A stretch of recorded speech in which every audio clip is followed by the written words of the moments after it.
Hello everyone, this is Ayushi Tiwari. आप देख रहे हैं हमारा channel mission to success channel. तो फ्रेंड्स, जैसा कि मैंने कल आपको पॉलिटी के बेसिक्स को मैंने क्लियर किया, जैसा कि उसमें मैंने आपको बताया था कि पॉलिटी के फादर कौन है और पॉलिटी कहते किसे हैं, ये किस शब्द से लिया गया है। और मैंने फिर बाद में आपको बताया कि संविधान किसे कहते हैं, राज्य किन किन चीज़ों से मिलकर के बना हुआ होता है और हमारा जो राज्य है उसकी कहीं परिभाषा नहीं दी गई, लेकिन मॉन्टेविडीयो कन्वेंशन 1933 में इसको दिया गया था। तो ये ऑब्जेक्टिव टाइप क्वेश्चंस में आ सकते हैं। तो आज फ्रेंड्स हम उसके आगे के टॉपिक्स को क्लियर करेंगे। इससे पहले अगर आपको मेरी वीडियो अच्छी लगे तो प्लीज़ इसको लाइक, कमेंट्स एंड शेयर करना मत भूलिए। तो चलिए फ्रेंड्स, अब हम आगे के टॉपिक्स को क्लियर करते हैं। तो फ्रेंड्स, जैसा कि मैं आपको बताऊं कि पॉलिटी में कई सारे लोग आए, जैसे कि हिस्ट्री में कई सारे लोग आते हैं, अपनी अपनी बातों को शेयर करते हैं वो, तो वैसे ही पॉलिटी में भी बहुत से लोग थे जो आए। जैसे कि फर्स्ट ऐसे पर्सन थे सोक्रेटिस। इनको हिंदी में सुकरात कहा जाता था। जैसा कि कल मैंने आपको बताया था कि father of political science Aristotle थे और इनको हिंदी में अरस्तु के नाम से जाना जाता था। तो वैसे सोक्रेटिस थे जिनको हिंदी में सुकरात के नाम से जाना जाता था। तो इन्होंने अपनी कुछ विचारधाराएं प्रस्तुत की। चलिए हम समझते हैं इन्होंने क्या बताया। फ्रेंड्स, इनके अकॉर्डिंग ये था ना कि किसी राज्य का जो राजा होता है उसे पढ़ा लिखा व अच्छे विचारों वाला होना चाहिए। राजनीति की दृष्टि से इन्होंने यही बताया कि किसी भी राज्य का जो राजा है वो पढ़ा लिखा होना चाहिए। उनके अनुसार ये था कि आदमी या फिर कोई भी प्रजा किसी का गुलाम नहीं होता है।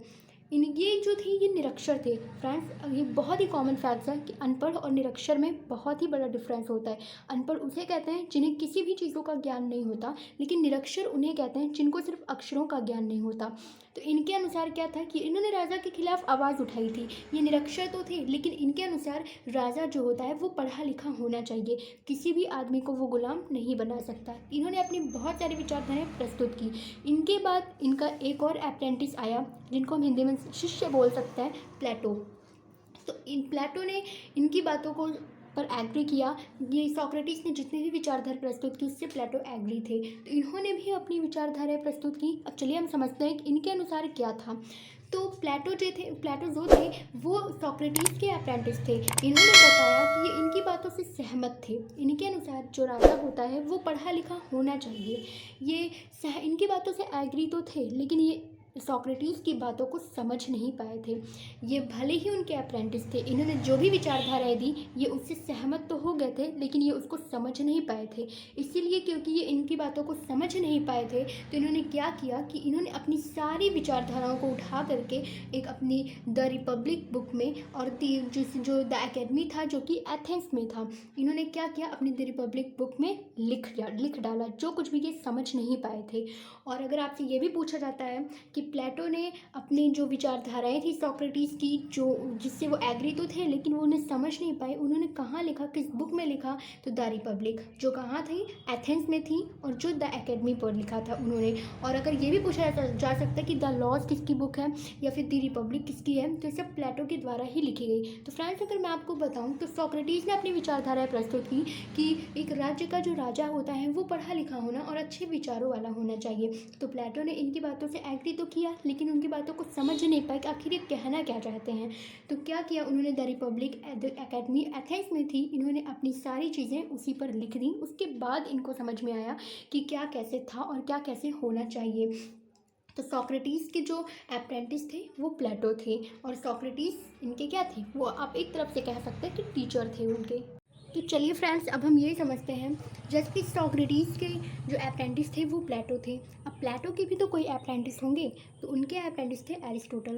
तो फ्रेंड्स, जैसा कि मैंने कल आपको बताया था कि एरिस्टोटल थे कौन, ये थे फादर ऑफ पॉलिटिकल साइंस, और फादर ऑफ बायोलॉजी भी इन्हीं थे। फ्रेंड्स, आपसे ऑब्जेक्टिव टाइप क्वेश्चन में पूछा जा सकता है कि प्लेटो के अप्रेंटिस कौन थे, तो Aristotle. And father of political science कौन है, तो भी एरिस्टोटल। एंड ये भी पूछा जा सकता है कि बायोलॉजी के फादर कौन थे, तो वो एरिस्टोटल। ये सारे क्वेश्चंस ऑब्जेक्टिव टाइप में पूछा जा सकता है। तो चलिए अब हम समझते हैं, क्योंकि फ्रेंड्स ये कौन थे, ये पॉलिटिकल साइंस के फादर थे। तो पॉलिटिकल की दृष्टि से क्या कहा जा सकता है कि इनके अनुसार हर एक चीज़ें पॉलिटिक्स होनी चाहिए, यानी कि राजनीति के अकॉर्डिंग होनी चाहिए। तो इन्होंने क्या कहा कि जिस प्रकार फ्रेंड्स एक देश को चलाने के लिए एक एमपी यानी कि मेंबर ऑफ पार्लियामेंट की ज़रूरत होती है, और एक राज्य को चलाने के लिए एक सीएम की नीड होती है, उसी प्रकार इन्होंने कहा कि एक राजा जो होता है उसको भी पॉलिटी के अकॉर्डिंग ही चलना चाहिए, यानी कि राजनीति के अनुसार होना चाहिए। राजनीति के अनुसार अपने हर एक कार्य को करना चाहिए। जिस प्रकार एक देश को चलाने के लिए मेंबर ऑफ पार्लियामेंट यानी कि हमारा पीएम एक राजनीति के अकॉर्डिंग कार्य करता है और एक राज्य को चलाने के लिए एक सीएम, तो उसी प्रकार एक राजा को भी राजनीति के अनुसार ही चलना चाहिए। तो इन्होंने अपनी एक पुस्तक भी लिखी थी, द पॉलिटी। पूछा जा सकता है फ्रेंड्स, द रिपब्लिक किसकी बुक है या फिर द लॉज किसकी बुक है, तो वो है प्लेटो की। और ये भी पूछा जा सकता है कि द पॉलिटी किसकी है, तो वो है एरिस्टोटल की। इनके लिए 4 ऑब्जेक्टिव बन सकते हैं, father of political science and father of biology. The polity books किसकी है और ये किसके अप्रेंटिस हैं। तो चलिए फ्रेंड्स, अब एक लास्ट टॉपिक हमारा आता है अलेक्जेंडर सिकंदर का, जो कि एरिस्टोटल के अप्रेंटिस थे। ये लास्ट है। तो चलिए आप समझ सकते हैं, इनको तो हर कोई जानता है, आप भी जानते होंगे, इनको तो पूरी दुनिया जानती है क्योंकि इन्होंने तो पूरी दुनिया जीत ली थी।